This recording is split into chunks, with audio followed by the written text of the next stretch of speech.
সন্দেশখালীতে এ যেন surgical attack করলেন বসিরহাট লোকসভা কেন্দ্রের তৃণমূল কংগ্রেস প্রার্থী হাজী শেখ নুরুল ইসলাম। লোকসভার ভোট ঘোষণা হওয়ার পরে প্রথম সন্দেশখালীতে পা রাখলেন তিনি। বসিরহাট লোকসভা কেন্দ্রের প্রার্থী রবিবাসরীয় প্রচারে এদিন তিনি 11টা নাগাদ বসিরহাটের সন্দেশখালী বিধানসভার ধামাখালী ফেরিঘাটে পৌঁছান। নদীর এপারে তখন শয়ে শয়ে তৃণমূল কংগ্রেসের কর্মীরা হাতে দলীয় পতাকা নিয়ে হাজী নুরুল ইসলামের জন্য অপেক্ষামান। দেখা যায় সন্দেশখালীর প্রতিবাদী মহিলারা তারাও কিন্তু হাজী নুরুল ইসলামের অপেক্ষায় রয়েছেন, যা ছিল চোখে পড়ার মতো। তাই এই দৃশ্যকে বলা যেতে পারে সার্জিক্যাল স্ট্রাইক বা সার্জিক্যাল অ্যাটাক। অভিনন্দন বর্তমান পাকিস্তানে গিয়ে সার্জিক্যাল অ্যাটাক করেছিলেন, তা দেশবাসী ভুলে যায়নি। তার সঙ্গে তুলনা করা এটা উচিত নয়, তবুও সন্দেশখালীর কাণ্ড সারা দেশ ও রাজ্য জুড়ে তোলপাড় হয়েছিল। গত কয়েক মাস ধরে সন্দেশখালী শিরোনামে রয়েছে। সন্দেশখালীর বেতাজ বাদশাহ শেখ শাহজাহান, তিনি এখন সিবিআইয়ের হেফাজতে।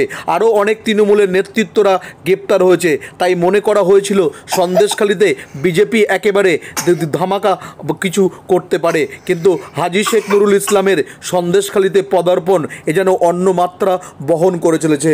সন্দেশখালীর প্রতিবাদীদের উপস্থিতি ছিল এদিন হাজী নুরুল ইসলামের অপেক্ষামান যে তৃণমূল কংগ্রেসের কর্মীরা ছিল, তা ছিল চোখে পড়ার মতো। এদিনের এই অনুষ্ঠানে বা হাজী নুরুল ইসলামের নির্বাচনী প্রচারে রবিবাসরীয় প্রচারে উপস্থিত ছিলেন সন্দেশখালীর বিধায়ক সুকুমার মাহাতো, বসিরহাট সাংগঠনিক জেলার চেয়ারম্যান সরোজ ব্যানার্জি, হাড়োয়া পঞ্চায়েত সমিতির সহকারী সভাপতি আব্দুল খালেক মোল্লা সহ জেলার একাধিক নেতৃত্বরা। পাশাপাশি বসিরহাট সাংগঠনিক জেলার যুব তৃণমূলের সভাপতি সৌমিক রায় অধিকারী সহ আরও অন্যান্য নেতৃত্বরা। বিগত প্রায় 3 মাস ধরে খবরের শিরোনামের ছিল সন্দেশখালী। কখনো শাহজাহান শিবু, আবার কখনো মহিলাদের আন্দোলন, আবার কখনো রেখাপত্রের আগমন। সব মিলিয়ে রাজ্যের খবরের মধ্যে একেবারে প্রথম সারিতেই ছিল সেই সন্দেশখালী। সেই সন্দেশখালীতেই মিছিলের পর মিছিল সন্দেশখালীর ত্রিমোহিনী বাজার সংলগ্ন এলাকায় একটি কর্মী সভার আয়োজন করা হয়। এই জনসভার আগে সন্দেশখালীর মহিলারা আদিবাসী নাচের মাধ্যমে প্রার্থী হাজী শেখ নুরুল ইসলামকে স্বাগত জানান। পাশাপাশি সন্দেশখালীর বিধায়ক সুকুমার মাহাতো এদিন প্রথম সারিতেই ছিলেন অসুস্থ হাজী নুরুল ইসলাম। তার সঙ্গে যেমন ছিলেন পাশাপাশি হাড়োয়া বিধানসভার পাশাপাশি বসিরহাট লোকসভা কেন্দ্রের 7টি বিধানসভা থেকে তৃণমূল কংগ্রেসের কর্মীরা সন্দেশখালীতে আজ পৌঁছে গেছিলেন সন্দেশখালীর পরিস্থিতি দেখতে। প্রার্থী ঘোষণা হওয়ার পরে হাজী শেখ নুরুল ইসলামের সন্দেশখালীতে পদার্পণ করা একটি অনন্য মাত্রা বহন করছে বলে এমনটি মনে করছে রাজনৈতিক মহল। আদিবাসী মায়েরা অর্থাৎ বোনেরা তারা নাচের তালে বিধানসভার হাড়োয়া বিধানসভার বিধায়ক ও বসিরহাট লোকসভার প্রার্থী হাজী নুরুল ইসলামকে স্বাগত জানিয়েছেন। আপনাদের কাছে সে দৃশ্যও দেখাচ্ছি। হাজী নুরুল ইসলামকে দেখতে সন্দেশখালীর আদিবাসী মহিলারা যেমন ভিড় জমিয়েছিলেন, ঠিক তেমনি সন্দেশখালী একেবারে নূতন ছন্দে ফিরে এসেছে। সন্দেশখালীর মানুষ ভুলে গেছে সেই শাহজাহান শেখ শিবু হাজরাদের কথা, যেভাবে আন্দোলনের সন্দেশখালী গোটা দেশ ও রাজ্যের কাছে শিরোনামে উঠেছিল। ঢাক বাজিয়ে প্রার্থী হাজী শেখ নুরুল ইসলামকে যেমন স্বাগত জানানো হয়, পাশাপাশি সুকুমার মাহাতো তিনি কি বলছেন একবার শুনে নেব। সবাই মিলে আজকে মা কালীর কাছে পুজো প্রার্থনা করছি, যাতে আগামী দিনে সন্দেশখালীর মানুষ ভালো থাকে, সুস্থ থাকে সেই কামনা করেছি এবং আমাদের হাজী সাহেবের সুস্থতা প্রার্থনা করছি মায়ের কাছে, এবং আমাদের বিপুল পরিমাণে ভোটে জিতবে সেই আশা রেখে আজকে মায়ের কাছে আমরা পুজো দিলাম।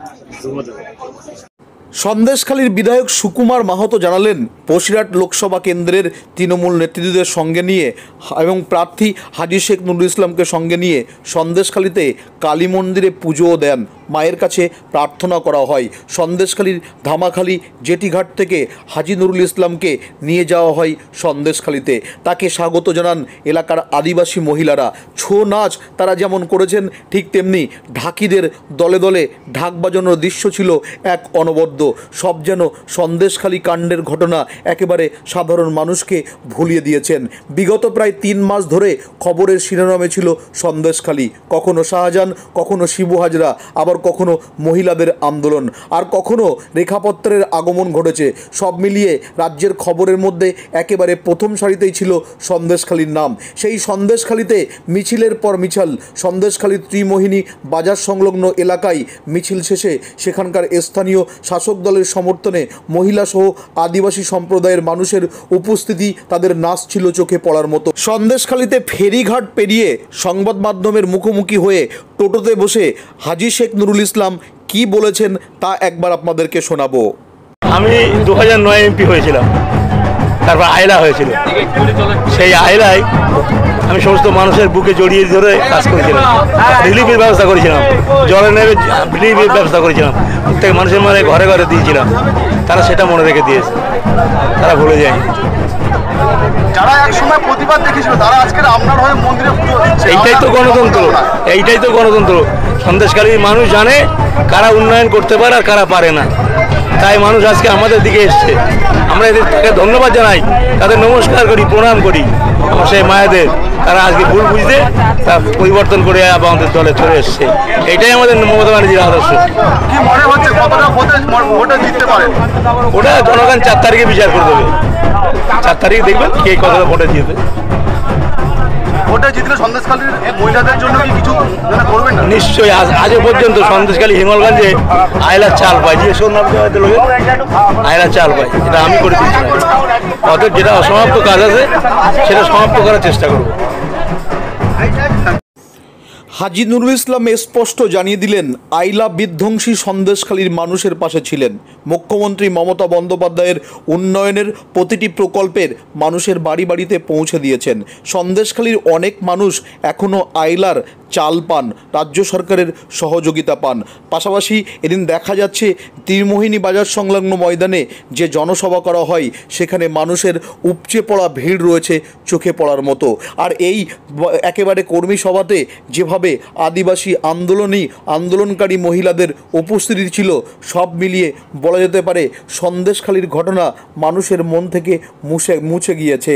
সেখানে স্থানীয় শাসক দলের সমর্থনে মহিলা আদিবাসী সম্প্রদায়ের মানুষের যেমন ঢল ছিল, বসিরহাট লোকসভা কেন্দ্রের 2009 সালে দাঁড়িয়ে বৈতরণী পার করেছিলেন হাজী নুরুল ইসলাম। তাই তিনি বলেন এ তার চেনা ময়দান। পাশাপাশি তিনি এও বলেন সন্দেশখালীতে নারী সুরক্ষার কথা বলে নাটক করে মানুষকে ভুল বোঝানো হয়েছিল। এসব করে কোনো কাজ হবে না, নাটকের কোনো জায়গা নেই।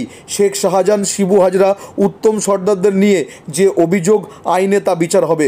বসিরহাটের তৃণমূল প্রার্থী হওয়ার পরে প্রথমে সন্দেশখালীতে গিয়ে এইরকম চাচা ছোলা ভাষাতে বিরোধীদেরকে আক্রমণ করলেন হাজী শেখ নুরুল ইসলাম। বিজেপি প্রার্থী রেখা পাত্রকে প্রধানমন্ত্রী ফোন করেছে, আর এ বিষয়ে হাজী শেখ নুরুল ইসলামকে প্রশ্ন করা হলে তিনি জানান প্রধানমন্ত্রী যে যার সঙ্গে কথা বলতে পারেন, তাতে মাথা ঘামাই না।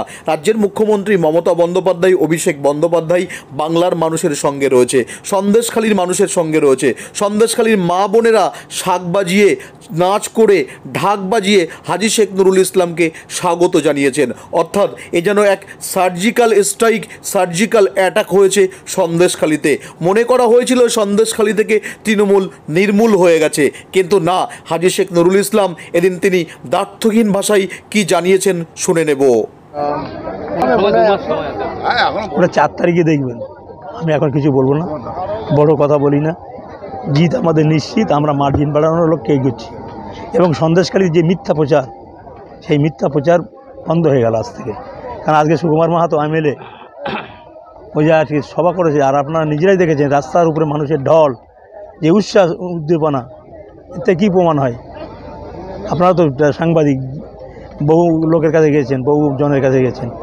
একটা মহিলা প্রমাণ করতে পারে যে সে নারী লাঞ্ছিত হয়েছে? প্রতিবাদী মঞ্চে মহিলারা আজকে এসে আমাদের দলে এসে দাঁড়িয়ে বলে গেল হাজী নুরুল জিন্দাবাদ, মমতা ব্যানার্জি জিন্দাবাদ। এতে কি প্রমাণ হয়? সন্দেশখালী যে জায়গায় ছিল সেই জায়গা থেকে কোনো প্রধানমন্ত্রী এলে ওখানে কিছু হবে না। সামনেই লোকসভা ভোট, কেন আপনারা এত সন্দেশখালী করছেন কেন? কি হয়েছে বলুন তো? এইসব দেখে মনে হয় না সন্দেশখালী? আপনি আরে আমাদের ভোট মানুষ এমনি দেবে, মানে বলতে হবে না। মানুষ জানে যে মমতা ব্যানার্জি কী উন্নয়ন করেছে গ্রামে, প্রত্যেকটা লোক কোনটা পায়নি। রেখাপাত্র বিধানসভা ঘুরুক, তারপরে জিতার কথা বলবো। কি থেকে যদি ওরা বলতে সেটা বন্ধ, ঠিকই বলেছে, আমি কেন বলতে যাবো? যেমন দিদি বলেছিল পরিবর্তনের সময়, আমরাও চাইছি শান্তি ছিল এখানে, আছে, থাকবে। নতুন করে উন্নয়নের কাজে আমরা যা পেয়েছি আরও উন্নয়ন এখানে হবে। সন্দেশখালী মানুষ, হিঙ্গলগঞ্জের মানুষ, মেনাখার মানুষ, পিছিয়ে পড়া মানুষ, তাদের সম্বন্ধে আমাদের চিন্তাধারা আলাদা করতে। মমতা ব্যানার্জি কীভাবে কী উন্নয়ন দিলে, কোন বাঁধ করলে, কোন ব্রিজটা করলে ভালো হয়, কোন কলটা করলে ভালো হয়, তাই নিয়ে ব্যস্ত। দেখবেন বসিরহাট একটা বড়ো কাজ হচ্ছে, পানীয় জলের যে কাজ শুরু হয়েছে, প্রত্যেকটা বাড়ি 2024-এর মধ্যে দিদি বলেছিলেন যে বাড়িতে বাড়িতে জল পৌঁছে দেবে। ঠিক আছে।